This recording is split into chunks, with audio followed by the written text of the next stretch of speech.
Hey, I hope you're doing good. It's Chris here from 6-string Fingerpicking, and in this lesson I'm going to show you 10 ways to get you writing chord progressions like the true greats of the world. Okay, so whether you're brand new to songwriting or you've been doing it for a number of years, I really think there's going to be something in here for pretty much everyone. So the first thing that you need to be able to do, is going to get simple and a bit more complicated as we go on, but the first thing you must be able to do is to be able to harmonize the major scale and the minor scale. So that means turn it into chords. So if you harmonize the C major scale, you'll get these chords: C major, D minor, E minor, F, G or G7, A minor, B diminished or B minor 7 flat 5, and back to C. And if you harmonise the A minor scale, you get these chords: A minor, B diminished, minor 7 flat 5, C, D minor, E minor, F, G or G7, A minor. So once you know how to harmonise those two scales, just start playing around with the chords in any random order just to kind of get used to them. But here are a couple of really popular ones. The 1-4-5 is probably the most common chord progression in Western music forever. So that in the key of C is C, F and G. C is the 1, F's the 4 and G is the 5. And that's been used in countless songs, such as Here Comes the Sun,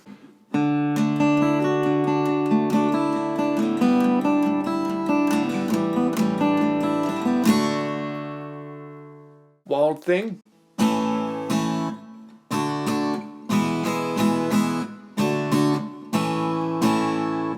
honestly, this chord progression has been used so many times and will continue to be used over and over again, so you have to really understand it very, very well. Probably the second most common chord progression for the major scale is the 2-5-1. This is so common in jazz. Virtually every single jazz standard ever written uses a 2-5-1 at some point in it. But it's not just jazzers that use it. It's used in pop music all the time as well. So in the key of C, that's going to give you the chords of D minor, G, and C. So you can start playing around straight away with a 1-4-5 and a 2-5-1. But it's not just jazzers, as I say. You know, if you think of the song Tears in Heaven by Eric Clapton, he uses a 2-5-1. I think coming out of the chorus, going back into the verse on that. So let's have a look at that.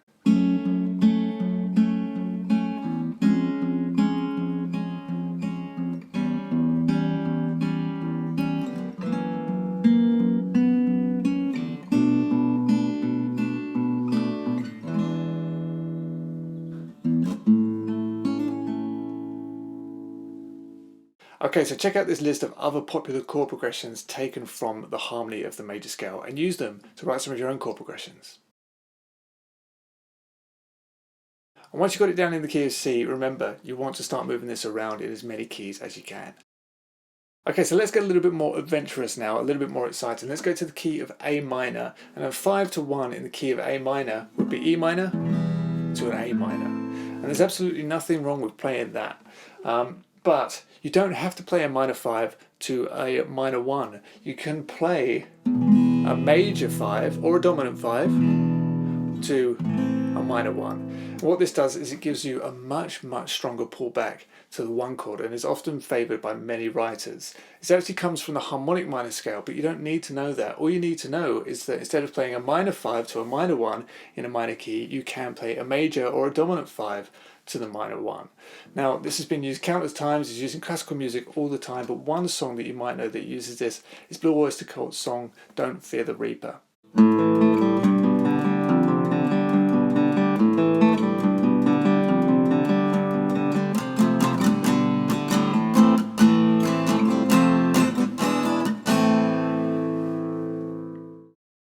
One great way of getting from the 4 chord to the 1 chord in a major key is via going 4 major, 4 minor to the 1 chord. And it will sound like this. In the key of C, you'd have an F chord to F minor to the 1. So something like that. This has been used again countless times throughout history. It's very popular. If you're not doing it, you really want to get it into your songwriting as soon as possible. So one song that springs to mind that uses this exact approach, this exact progression, is Don't Look Back in Anger by Oasis.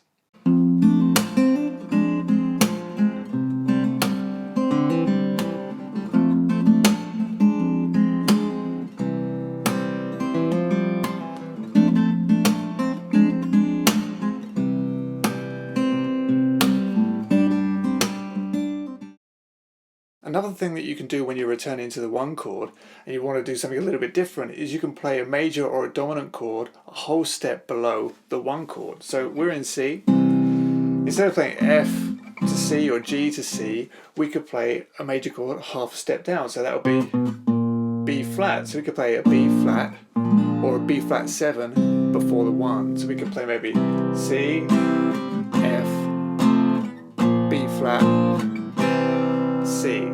And this is called a backdoor dominant.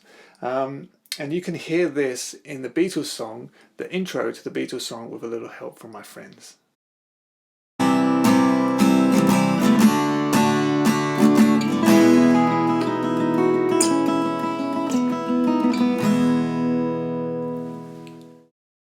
Secondary dominants are a little bit hard to get your head around at first, but once you know how, they're really not too tricky and they're very, very effective.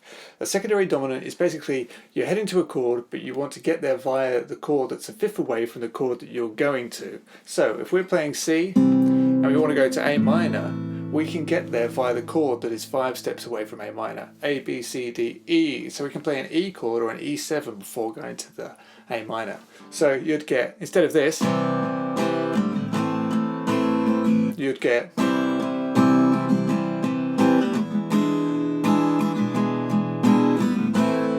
Can you hear how beautiful that sounds? So you briefly nip out of key and then you come straight back in. It's a 5 to 1.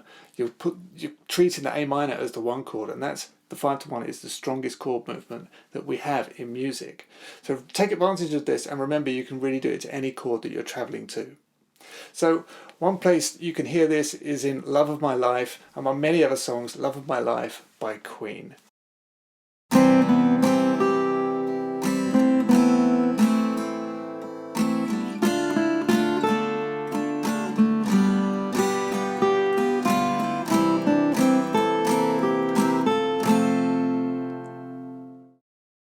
You can do something very similar with diminished seventh chords as well, but instead of going from a fifth above the chord you're trying to go to, you can do it from a half step below. So let's say C to A minor again. We could play C and then a diminished seventh chord a half step below is going to be G sharp diminished 7, and then that could link you on. So C diminished 7, G sharp diminished 7, A minor.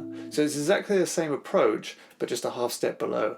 Again, get really creative with this because it does sound fantastic. So you could hear that in God Only Knows by the Beach Boys, Brian Wilson.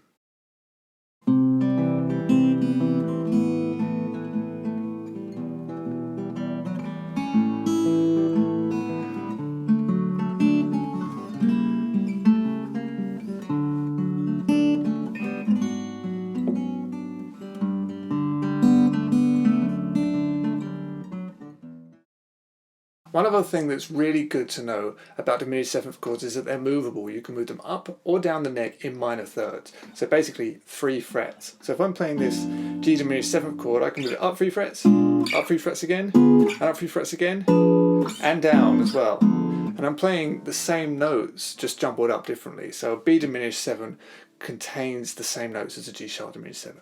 So use this to your advantage. C to A minor, I don't just have to go. I could play or. This is very popular and it sounds fantastic. If you want to check this out musically, check out the song Road Trip in the guitar instrumental section by John Frusciante.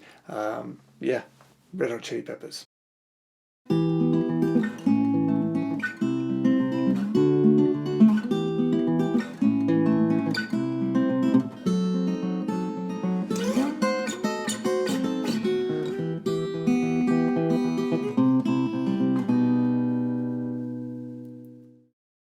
A tritone substitution may sound a little bit scary, but they're actually very straightforward when you know how to use them. Again, it's another way of getting back to the 1 chord.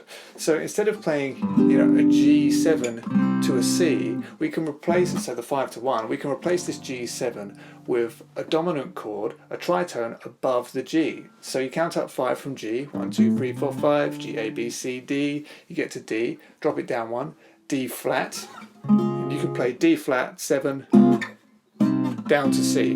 So instead of playing, D minor, G, C, you could play D minor, D flat, 7, and C like that. So if that theory is really confusing, just think, okay, I'm going back to the 1 chord.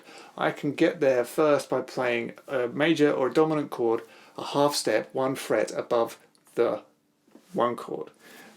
And it will sound really great. So a song that uses a tritone substitution is Girl from Ipanema.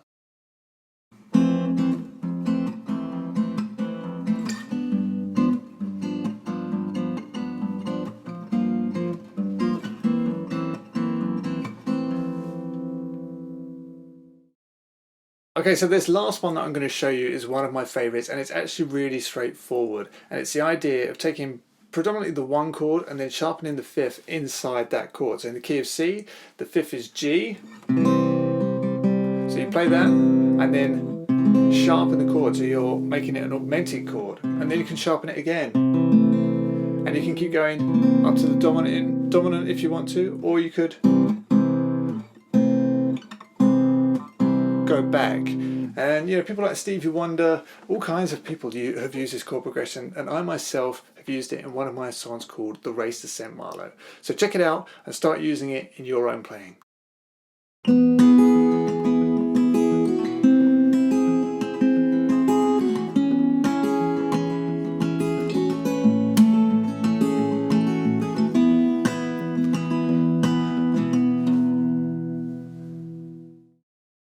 Okay, so that's it for this lesson. I really hope that you've enjoyed it. If it sounded like I was speaking a different language the whole way through, don't worry about it. Just watch it over and over again. Really take your time. It's well worth the effort. Anyway, thanks once again. I really do hope that you enjoyed. If you did, please don't forget to like, share, subscribe. Any comments, any questions down in the description, and make sure you head over to 6stringfingerpicking.com for loads more fingerstyle guitar lessons. Thanks a lot. Bye-bye.